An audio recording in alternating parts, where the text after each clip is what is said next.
안녕하십니까. 감사 스마일입니다. 11월 9일 토요일 아침 방송 기쁘게 시작하겠습니다. 오늘의 한 줄 명언은 성공하는 사람은 모든 일을 다 잘하기 때문에 성공하는 것이 아니라 자기가 선택한 일에 집중하고 그 일을 즐기기 때문에 성공하는 것이다. 엄규헌. 네, 감사 스마일도 이렇게 생각하고 있습니다. 제가 오늘 문득 생각해 보니까 3일 만에 아침 방송을 지금 하고 있는 거예요. 야, 정말. 그런데 아침에 출근하면서 느낀 거지만 날씨가 정말 쌀쌀하고 또 아침에 이제 제가 쓰레기 분리수거를 갖다가 하러 이제 가는 길에 또 저의 팬을 만났는데 이렇게 빨리 출근한지를 몰랐다고 하더라고요. 그래서 어찌됐든 간에 저는 제 일을 즐기기 때문에 제가 이렇게 꾸준하게 가는 것 같고요.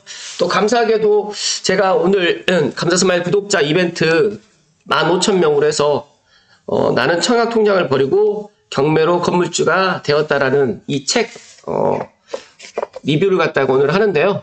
감스님들 중에서 혹시 경매에 관심 있으신 분들은 오늘 부자 이벤트에 꼭 참여하셔가지고 책 받아가셨으면 좋겠다는 말씀 드리고 기쁘게 시작하겠습니다. 어제죠, 어제.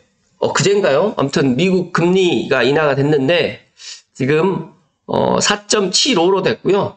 그 다음에, 어제, 금리가 인하가 됐죠. 그리고 한국 기준은행의 금리는 3.25인데, 1.5포인트 지금 차가 지금 나 있고, 또 한국은행도 지금 11월 달에 금리를 인하를 한다고 하는데, 할 가능성이 높다. 그렇다고 하면 앞으로 미국이 내년에도 지금 금리를 갖다 인하할 그런 포지션을 갖고 있기 때문에 제가 생각했을 때는 제가 어제 방송에도 그런 이야기를 드렸는데 아직까지 지금 실질금리가 내려가지 않은 상태다 보니까 지금 좀 내 집 마련하기가 조금 부담스럽다라고 지금 이야기를 하시는 분들이 많이 있지만 그래도 현재는 제가 생각했을 때 주택 마련하기에 좋은 시기입니다. 물론 상황에 따라 내 상황이 물론 다르기 때문에 이거는 각자가 판단하셔서 일단 내년으로 내 집 마련을 갖다 놓치지 마시고 부디 11월에서 12월 정말 내년으로 많이 늦춘다고 하더라도 내년 상반기에 꼭 내 집 마련을 갖다가 하셨으면 좋겠다는 말씀을 강조해서 이야기 드립니다.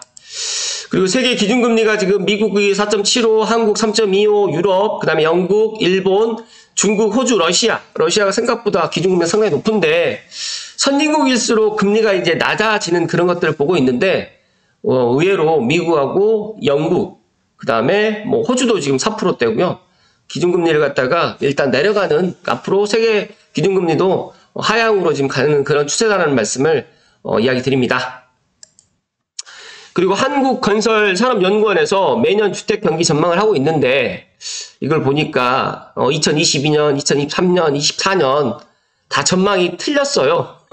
22년 같은 경우에는 상승한다고 했는데 실제로는 다 하락했고요. 또 작년 같은 경우에는 전세 전국적으로 상승한다고 그랬는데 실제로는 또 하락했다 보니까 저는 물론 내년에 25년 전망을 했는데 이거는 내가 전망이고 예상이고 물론 틀릴 수 있어요. 그런데 이 전망을 갖다가 보시면서 실제로 이런 차이를 갖다가 또 보실 것을 또 저는 이야기 드립니다. 그리고 내년은 공급 부진에 의해서 하반기로 갈수록 이제 가격 상승 압력을 받을 거고요. 그리고 우리가 지금 다들 알고 있으시겠지만 기준금리가 지금보다 내려갑니다.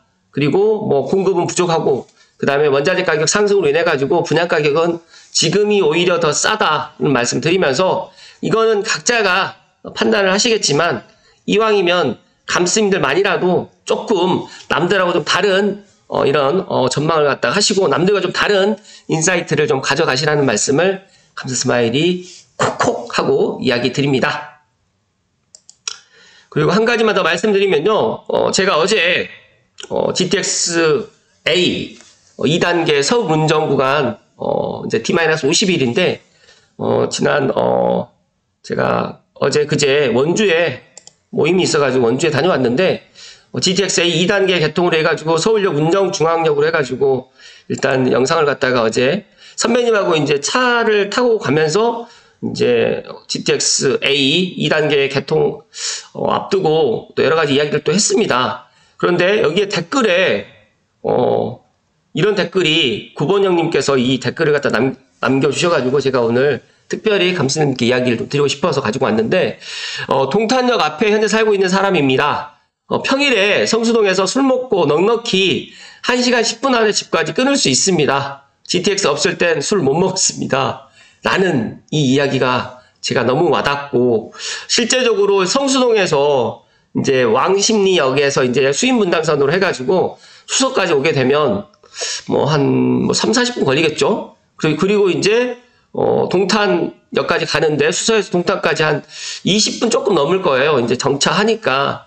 그렇기 때문에 예를 들어서 이제 배차 간격이라든지 이런 것들을 여유 있게 따져보면 진짜 1시간 안에 정말 서울에서 동탄까지 갈 수가 있고, 또 어제 제 찐팬분께서 저희 사무실에 오셔가지고 또 여러 가지 이야기를 했는데, 제가 감스님들 제발 부탁인데 12월 말까지 이제 12월 28일 날 GTX-A 2단계 개통을 갖다 할 건데, 정말 늦어질 수도 있고 당겨지기는 좀 쉽지 않은데 일단 연말 개통으로 지금 많은 노력을 하고 있다라는 이야기를 드리면서, 부디 서울역 운전 개통하기 전에 수서동탄을 갖다가 한번 타보시고, 만약에 내가 탔다, 타보았다라고 이제 저에게 댓글 남겨주시면 더 좋을 것 같고, 제가 어제 저희 찐팬분께 숙제를 내드렸는데, 아무튼 김땡땡님 꼭 한번 제 숙제를 갖다가 한번 해보시면 왜 감사스마일이 GTX-A에 대해서 이렇게 강조를 하는 걸까? 라는 사실을 이해를 하실 겁니다.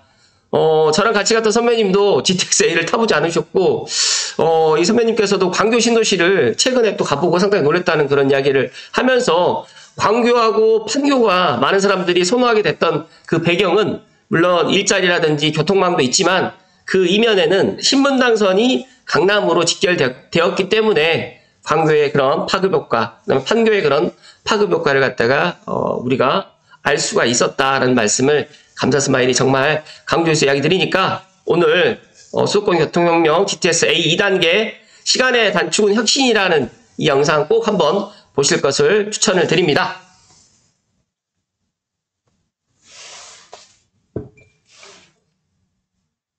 본론으로 들어가겠습니다. 네.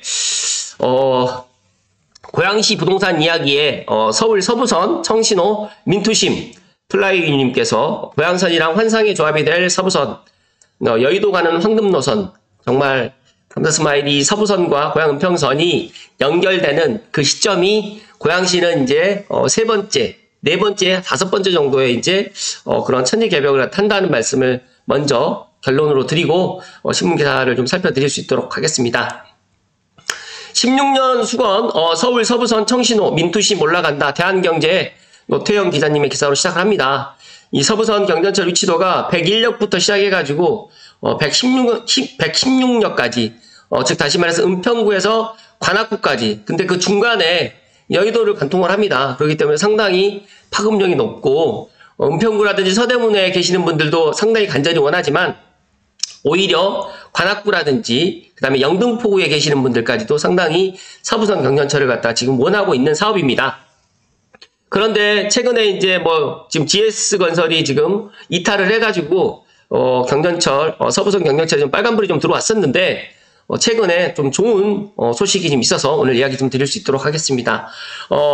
민간 투자 사업에 청신호가 켜졌는데, 서울시와 두산건설 컨소시엄 간의 협의를 마치고 관련 절차에 돌입하면서 올해 마지막 민투심에 지금 오를 전망입니다. 그래서 크게 만약에 이런 변동사항이 없다고 하면 12월 초, 그러니까 다음 달 초쯤에 마지막 민투심 안건으로 오를 것이고, 그렇게 해가지고 민투심 통과된다고 하면 정말 내년에 착공이 가능하다는 말씀을 감사스마일이 소신껏 이야기 좀 드리면서, 2000년에 처음으로 발표했고 우여곡절 끝에 2015년 현재 서울대 입구역까지 연장하는 것으로 노선 계획이 바뀌었고, 또 지난 21년 두산건설 컨소시엄이 우선 협상 대상으로 선정돼가지고 원래는 작년에 착공을 갖다 하고 28년 개통으로 일정을 갖다 변경을 했는데, 협상의 가장 큰 걸림돌이었던 공사비 현실화 부분 때문에 이제 코로나19를 지나면서 공사비가 급등해가지고 두산건설 컨소시엄에 참여해왔던 GS건설이 탈퇴 의사를 갖다가 보여가지고 이게 좀 난항이 예고됐습니다. 하지만 반전이 일어났다. 이거는 조금 제가 이따가 좀 이야기 드리겠습니다.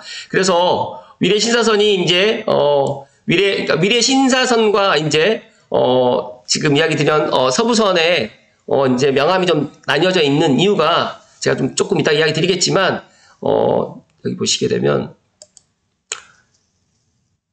총 사업비의 4.4%를 반영하는 특례가 변수로 지금 작용한 것으로 보입니다. 그러니까 즉 다시 말해가지고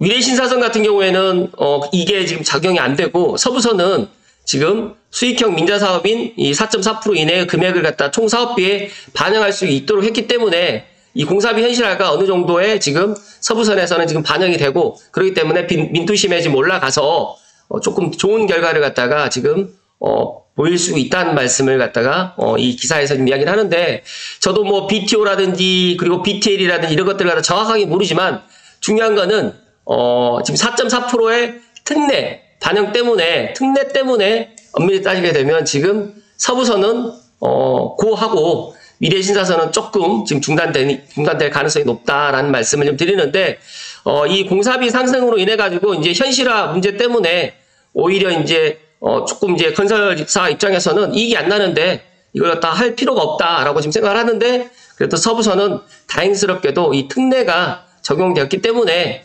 가능하다는 말씀을 감사 스마일이 기쁘게 이야기를 드립니다. 그렇다고 하면 이제 앞으로 뭐 GTX-B라든지 GTX-C도 마찬가지로 이 공사비 현실화 때문에 착공이 지금 자꾸 늦춰지고 있는데 이런 공사비 현실화 문제를 갖다가 정부에서도 조금 뭔가를 수정을 하더라도 이런 것들을 갖다 현실화를 해주고 공사를 갖다가 착공을 좀 서두르는 게 더 좋지 않을까라는 말씀을 오늘 감사 스마일이 지금 이야기 드립니다. 업계 관계자에 따르게 되면 안타깝지만 미래신사선 같은 경우에는 저가 입찰로 민간 투자 사업의 진행이 어려울 것으로 예상됐다. 그동안 예기치 못한 현실화, 공사비 현실화 문제가 크지만 그 이면엔 저가 입찰 문제도 자리하고 있는 것으로 봐야 한다라고 짚었습니다.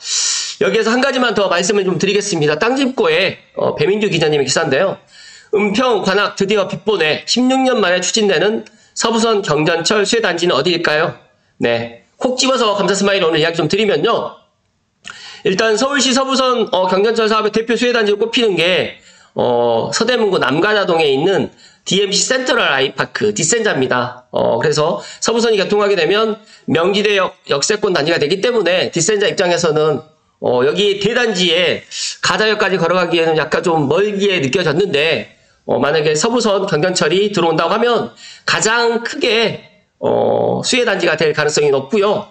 최근에 뭐 제가 디센자의 제1부동산 신나리 대표님하고 전화통화를 많이 해보면서 느낀 거지만 이제 디센자도 이제 10년이 넘어가다 보니까 이제 수색 등산 뉴타운이라든지 또 백년산 벨트라든지 녹번역에 비해 가지고 약간 조금 이제 주저주저 하고 있는 분들도 있는 것 같은데 만약에 민투심이 통과된다고 하면 이제 백삼역 주변에 있는 디센자가 가장 큰 반사이익을 보일 거고요.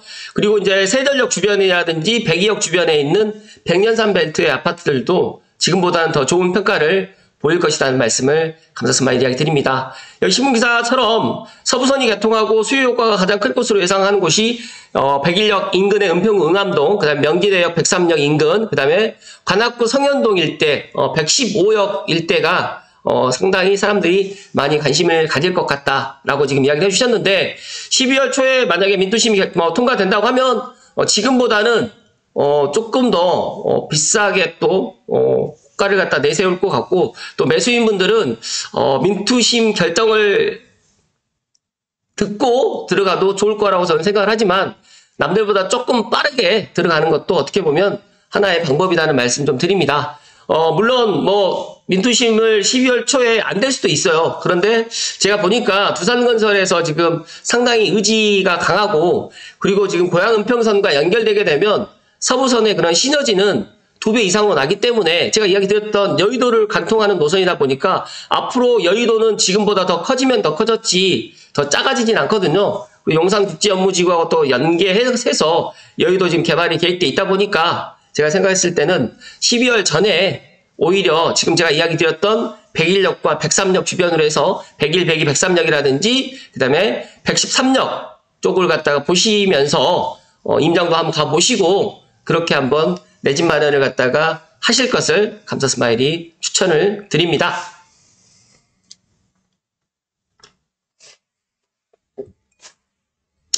물론 제가 그 내 집 마련의 타이밍을 저도 언제 하라 그거는 저도 각자의 상황이 다 다르기 때문에 어떻게 말씀을 드릴 수는 없지만 제가 부동산을 오랫동안 해왔고 또 제가 이렇게 아침 방송을 하면서 느낀 거지만 가격이 더 내려가고 또 금리가 또 인하가 되고 그리고 남들이 다 관심을 갖고 남들이 이제 지금 매수해야겠다라고 그때는 이미 늦은 거다. 그러니까 남들이 관심 갖지 않을 때 관심을 갖는 그런 인사이트가 중요한데 사람인지라 그리고 부동산 경험이 없는지라 그리고 또 내 집 마련을 해본 적이 없기 때문에 또 그런 것들을 갖다 놓칠 수가 있습니다. 그래서 어제 감사스마일을 또 찾아오셨던 또 두 분도 그런 말씀을 하셨는데 좀 남들과 좀 다른 그런 인사이트를 갖기 위해서는 본인이 그렇게 노력을 해야 되고 본인이 또 공부를 해야 되고 또 만약에 나는 공부하기 싫어 누구한테 좀 물어보고 싶어 라고 생각하시는 분들은 감사스마일에게 차라리 멤버십 회원을 갖다가 가입하셔가지고 오히려 저에게 편안하게 물어보시는 것도 나쁘지 않습니다. 여기 보시게 되면 땡큐 스마일 TV의 TV 멤버십 회원 100분께는 제가 의사결정에 정말 횟수에 관계없이 제가 대면이든 전화 상담을 갖다가 해드린다고 약속을 드렸기 때문에 지금 현재 56분 감사스마일 TV 찐팬이 되어주시는데 감사스마일 TV 찐팬이 되어주시면 앞으로 이런 부동산의 그런 조언이라든지 또 투자의 방법이라든지 그리고 또 아파트뿐만 아니라 상가 그 다음에 토지 여러 가지 쪽으로 해가지고 부동산에 관련해가지고 또 만약에 내 자녀가 내 집 마련을 해야 되는데 방법을 모르겠다라고 그런 것까지도 제가 다 안내를 해드리니까 한 달에 5,000원입니다. 근데 중요한 거는 제가 100명까지만 한정으로 지금 제가 어떻게 보면 프로모션처럼 제가 지금 이야기를 했는데 그리고 매주 제가 이렇게 영상을 갖다 올려드리고 있어요. 그렇기 때문에 감사스마일 TV 회원이 되어주시면 지금 감사스마일 TV 찐팬 분들의 영상 개수도 지금 보니까 60개가 지금 넘고요. 매주 한 달 기준으로 하게 되면 4번에서 5번 정도로 제가 이렇게 찐팬 영상을 갖다 올려드리고 있으니까 그리고 또 오프라인 수두TV의 오프라인 그런 강의 후기도 제가 빠짐없이 제가 올려드리니까 나쁘지 않을 거다. 그리고 물론 여러 가지로 이제 유명하기 전에 감사스마일이 더 유명하기 전에 또 저에게 또 투자를 하는 것도 또 어떻게 보면 하나의 또 그러니까 내 옆에 정말 그 든든한 부동산 멘토를 갖다가 하나 옆에 끼고 있다라고 생각을 하시면 더 좋을 것 같다는 말씀을 오늘 감사스마일이 또 깨알같이 또 제 멤버십 회원분들의 그런 것들을 갖다가 모아서 제가 또 단톡방이 있는데 100분까지밖에 제가 허용하지 않을 겁니다. 그래서 100명이 넘어가면 어떻게 하느냐 이렇게 못합니다. 그렇기 때문에 제가 100분 한정으로 해가지고 이렇게 지금 제가 어떻게 보면 프로모션을 하고 있으니까 이 프로모션 기간에 감사스마일 TV의 찐팬이 되어주시면 앞으로 부동산에 더 많은 것들을 얻어가신다는 말씀을 마지막으로 강조해서 이야기 드립니다. 많은 사람들이 내가 내 집 마련을 하는데 집값이 좀 내려가길 갖다 바라는데 제가 생각했을 때 지금 서울 특히 수도권의 주택가격이라든지 이런 전세나 월세 이런 것들은 내년 되면 지금보다 더 많이 올라갈 것이고요. 향후 3년간은 정말 2021년을 방불케 하는 그런 시장이 좀 되지 않을까 저는 그렇게 전망을 합니다. 그래서 제발 감스님들만이라도 제 이야기에 귀를 좀 기울여서 그리고 첫 번째 집이든 두 번째 집이든 내가 어떻게 첫 번째 집을 어디에다 마련했느냐 그 다음에 2주택을 또 어떻게 또 마련하느냐 어제 또 감스 단톡방에서 제가 항상 이야기하는 부분이 있는데 능력이 되시면 똘똘한 두 채 그러니까 똘똘한 두 채가 아니더라도 두 채를 가져가도 나쁘지 않다라고 했는데 또 너나이님께서 또 그런 이야기를 또 많은 분들께 해주신 것들 보면서 역시 전문가분들의 생각은 거의 비슷하구나라는 것을 또 한번 느꼈습니다. 감스님들도 내가 1주택으로 만족하시면 1주택으로 만족하시겠지만 능력이 되시면 2주택 포지션으로 꼭 가실 것을 마지막으로 이야기 드리고 이번 주 주말도 행복 가득 하십시오. 고맙습니다.